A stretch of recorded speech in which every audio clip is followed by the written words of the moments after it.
Three religions, 2 billion Christians, 2 billion Muslims, 15 million Jews. All of them exist because an army got sick outside a city wall in 701 BCE. This is what actually happened, and why the story you've been told about it leaves out the most interesting part.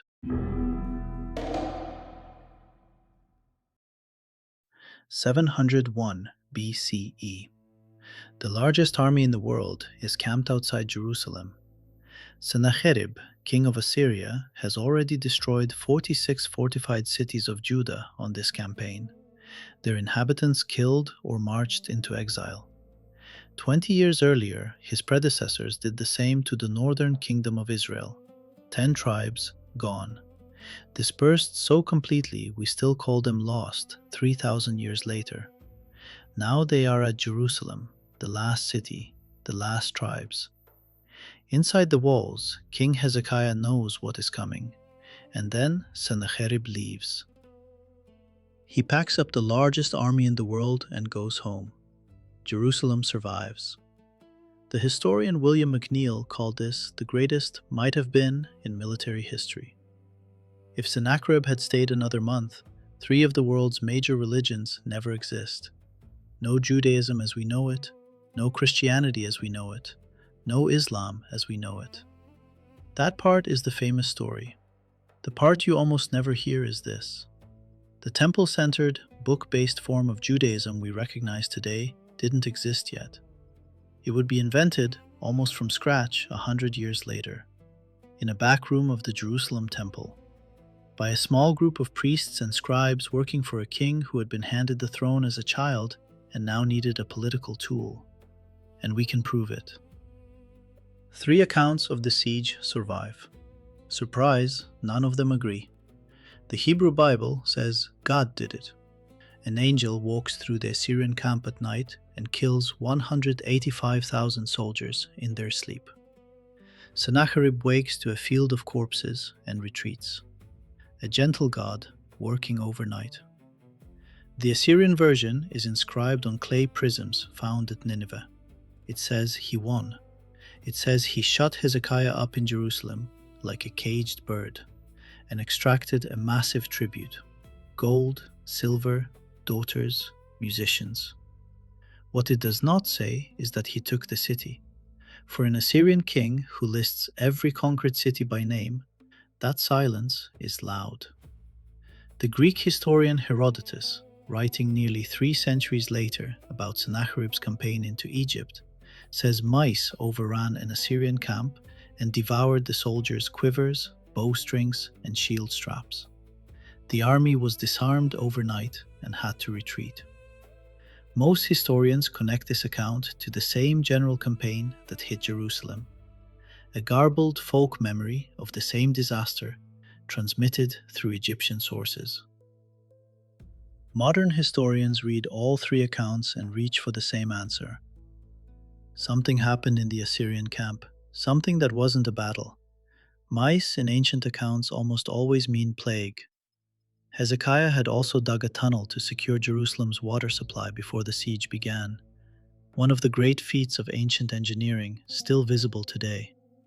Outside the walls, the Assyrian camp did what every large besieging army did over a long campaign. It contaminated its own water. An epidemic in a cramped army camp is the most widely accepted naturalistic explanation: microscopic, decisive. But here is what every retelling of this story misses. Sennacherib didn't just spare Jerusalem. On his way to it, he spent months systematically destroying everything around it. The 701 campaign was not aimed at Jerusalem alone. It was a methodical dismantling of the entire Judahite countryside. The archaeological record is clear. Lachish, Judah's second largest city, besieged and burned by Sennacherib's army. The sanctuary at Arad and the altar at Beersheba, carefully dismantled and buried by Hezekiah himself before Sennacherib arrived as part of his own centralization effort. Wherever the campaign reached, the rural religious infrastructure was either destroyed by the Assyrians or had already been decommissioned in anticipation of them. This matters more than it sounds. Before 701, The religion of the Hebrew people was not centralized. People worshipped Yahweh, but they worshipped him in dozens of local sanctuaries. Each region had its own priests, its own altar, its own rituals, and alongside Yahweh, many of them also worshipped other gods. Inscriptions from this period reference Yahweh and his Asherah, Asherah being a Canaanite mother goddess. The idea of one god in one place with one priesthood would have struck most 8th century Judahites as bizarre. By the time Sennacherib packed up and went home, the rural shrine infrastructure was gone, some burned, some deliberately buried by the king himself. The only major religious center still standing in Judah was the temple in Jerusalem. The vacuum had been created. The question was what would fill it. Here is where every popular telling of this story gets it wrong. The standard version says Jerusalem's miraculous survival convinced everyone that Yahweh was real, and strict monotheism took hold from that moment. That is not what happened. What happened next was a century of the exact opposite. Hezekiah died around 687 BCE. His son Manasseh took the throne and ruled for 55 years, the longest reign of any Judahite king. And Manasseh did something his father would have considered unthinkable. He brought the other gods back. He rebuilt the rural shrines his father had torn down. He erected altars to Baal in the temple courtyards. He installed a statue of Asherah inside the temple itself. He consulted mediums. According to one biblical passage, he sacrificed his own son in the valley outside the city walls. Whether all those details are true or biblical character assassination, the bigger point survives. Under Manasseh, the monotheistic project was dismantled completely. For 55 years, the temple in Jerusalem housed multiple gods with royal sanction. The party that had argued Yahweh saved the city was almost certainly silenced, exiled, or driven underground. If Jerusalem's survival had really been the moment that made monotheism inevitable, this is the part of the story that shouldn't exist. The miracle should have settled the question. Instead, the miracle was forgotten within a generation. But through all 55 years of Manasseh's reign, a faction survived. Temple scribes and priests who remembered what Hezekiah had tried to build, who watched the foreign altars go up in the temple courtyard, who understood that the physical vacuum Sennacherib had created still existed, and who were quietly waiting for the right king. Then, in 640 BCE, Manasseh's son Ammon was assassinated by his own court officials. The throne passed to his 8-year-old son. His name was Josiah, and they had a plan. The official story is in 2 Kings chapter 22. It is short, dramatic, and almost certainly false in every important particular. By 622 BCE, Josiah is 26. He has been king for 18 years. He decides to renovate the temple. He sends his court scribe Shaphan to release silver to the workmen.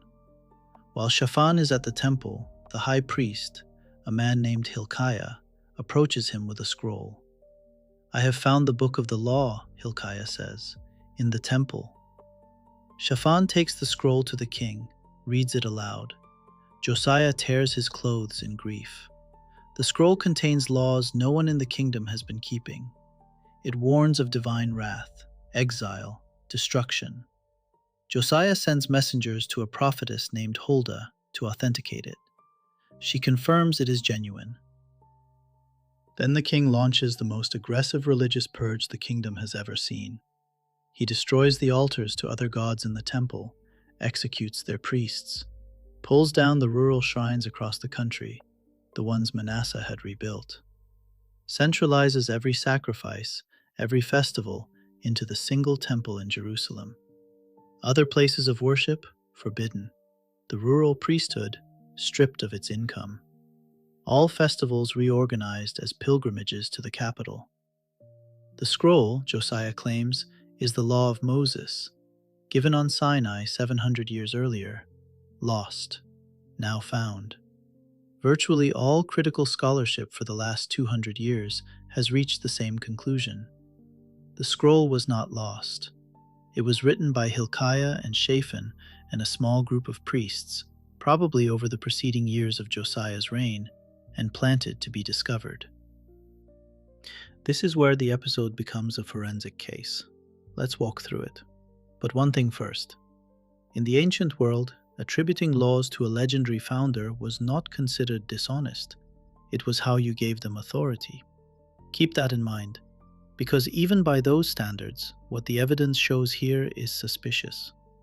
The scroll Josiah discovered is almost certainly the core of the book we now call Deuteronomy. The identification was made in 1805 by a German scholar named Wilhelm de Wette in a 16-page doctoral dissertation that is still the single most important piece of biblical scholarship ever produced. There are 3 reasons we are confident. First, the laws in Deuteronomy match Josiah's reforms point for point. Sacrifice can only happen at the place the Lord your God will choose. The scroll never names that place, because if it named Jerusalem, the forgery would be obvious. But the meaning is transparent. The Levites are reduced to recipients of charity, not regional authorities, exactly the demotion Josiah imposed on them. Every major provision of the scroll matches the policy program Josiah was already running. Second, the language. The curses in Deuteronomy 28, the ones that warn of punishment for breaking the covenant, are stylistically almost identical to the vassal treaties of the Assyrian king Esarhaddon. Esarhaddon ruled from 681 to 669 BCE. His treaty templates were the standard diplomatic language of the 7th century, the exact moment Josiah's reform was happening. The scroll claims to be from the 13th century. It is written in the legal idiom of the 7th. Third, and this is where the case becomes effectively unanswerable, archaeology. The biblical account claims Josiah's purge swept through the kingdom and destroyed rural shrines everywhere. We have looked for those destruction layers. They aren't there. The major Judahite cult sites, Arad, Beersheba, Lachish, were already gone by the late 8th century, either dismantled by Hezekiah before Sennacherib arrived, or burned during the 701 campaign. Not in Josiah's reign. The centralization Josiah was claiming credit for had already happened, partly through his great-great-grandfather's own reform, partly through an Assyrian army that didn't care about Hebrew theology. Josiah wasn't centralizing worship by force. He was providing the theological justification for a centralization the Assyrians had imposed by accident. The scroll wasn't enforcing a new law.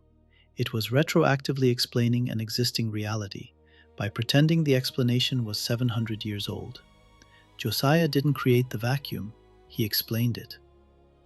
A king's official record claims one thing, the ground says another, the ground wins. The reasonable next question is why? Why would a king and his court go to the trouble of forging an ancient document, planting it for discovery, and using it to justify a religious revolution? 3 reasons, none of them about faith. First, money. Before the reform, agricultural tithes and offerings were paid at hundreds of local shrines. Most of that wealth stayed local. The new law required everyone to bring their tithes, their festival offerings, and their sacrifices to Jerusalem. The economic effect was a massive redirection of the national wealth toward the capital, and toward the priesthood and the royal treasury that controlled it. Second, power. The rural Levites who had run the local shrines were stripped of their religious authority. The Jerusalem priesthood, led by the same Hilkiah who found the scroll, became the only legitimate religious authority in the kingdom. Hilkiah's family, the Zadokite line, would dominate Jewish religious life for the next 400 years. Third, independence. For most of the previous century, Judah had been an Assyrian vassal. Vassalage required the symbolic acknowledgement of Assyrian gods. Manasseh's idols in the temple were not necessarily personal apostasy. Many of them were diplomatic obligations to a superpower. We know this wasn't abstract. In 2025, archaeologists excavating near the Temple Mount found the first Assyrian inscription ever discovered in Jerusalem, a clay fragment that originated in the Tigris basin, physically carried from Mesopotamia to Judah. Proof that Assyrian administrative reach extended into the city itself. By 622, the Assyrian Empire was collapsing. Josiah's forged scroll, demanding exclusive worship of Yahweh and destruction of all foreign religious symbols, was a political declaration. Assyria was finished. Judah was its own state. Its God was the only God. The forgery wasn't about belief. It was statecraft, the most ambitious piece of statecraft of the entire ancient Near East, and it almost worked. Josiah died in 609 BCE, killed in battle against an Egyptian army at Megiddo. He was 39. His reform program collapsed within a generation. 23 years later, the Babylonians captured Jerusalem, destroyed the temple, deported the political and religious elite to Babylon. By the standards of every other ancient Near Eastern people, this should have been the end. Defeated populations whose central temple was destroyed and whose elite was carried into exile did not survive as coherent religious communities. They assimilated, they disappeared. That was the pattern. The Hebrew exiles broke the pattern. They broke it specifically because of what Josiah had done. They had a book. A portable, written, fixed religious code that no longer needed a temple to function. While other deported peoples lost their gods because their gods lived in destroyed sanctuaries, the Hebrews carried theirs in a scroll. The Babylonian exile is where the rest of what we now call the Hebrew Bible gets written and assembled. The final form of Deuteronomy, with its explicit monotheism, the language that says there is no other God at all, anywhere, comes from the exile. The exilic editors took Josiah's monolatry, the worship of one God by one nation, and turned it into monotheism proper. Without Josiah's scroll, the exiles had nothing to carry. With it, they had everything they needed to rebuild, and to define themselves against the surrounding world for the next 25 centuries. 600 years after Josiah, a Jewish movement in Roman Palestine would build itself on that scroll's theological foundation. The Christian scriptures took Josiah's one God and universalized him. No longer the God of Israel alone, but the God of everyone. 1200 years after Josiah, a prophet in Arabia would do the same. Islam took the same architecture and rebuilt it in Arabic. One God, one book, one law, one direction of prayer. Both inherited the structure Hilkiah and Shaphan invented in a back room of the temple. One God, exclusive worship, a written law, a chosen place. The siege of 701 created the rubble. The forgery of 622 designed the building. The exile poured the foundation. Everything else is expansions on the same blueprint. One thing worth saying before the close, because it matters. To call Deuteronomy a forgery in the modern sense is technically correct, but slightly misleading. The people who wrote it almost certainly believed they were doing something honest. In the ancient Near East, attributing your laws to an ancient lawgiver was a recognized way of granting them authority. Hammurabi did it, the pharaohs did it. Putting your contemporary political program in the mouth of a legendary founder was how serious legislation got taken seriously. Hilkiah and Shaphan probably believed they were restoring something true, that the laws they were writing reflected what Moses would have wanted, even if Moses had never said them. The forgery was an act of religious imagination, not a con. The fact that it was also brilliant statecraft does not make it cynical. It makes it human. But it does mean the foundational document of three of the world's major religions, the legal core of the Hebrew Bible, the text that defined strict monotheism for the first time, was almost certainly not delivered on Sinai by Moses. It was written in Jerusalem in the 7th century BCE by people whose names we know, for political reasons we can reconstruct, in response to a power vacuum created by an Assyrian siege 100 years earlier. The miracle that saved three religions wasn't Jerusalem's survival in 701.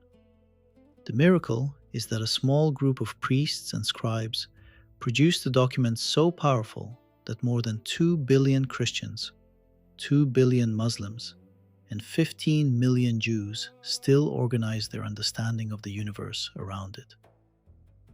MacNeil was almost right. The siege created the conditions. But the moment that actually built the modern religious world wasn't the retreat of the Assyrian army. It was a priest walking into a king's chamber with a scroll and telling a lie that was true. Thank you for watching. There are more of these.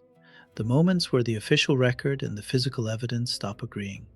If you don't want to miss an episode, consider subscribing. I'll see you in the next one.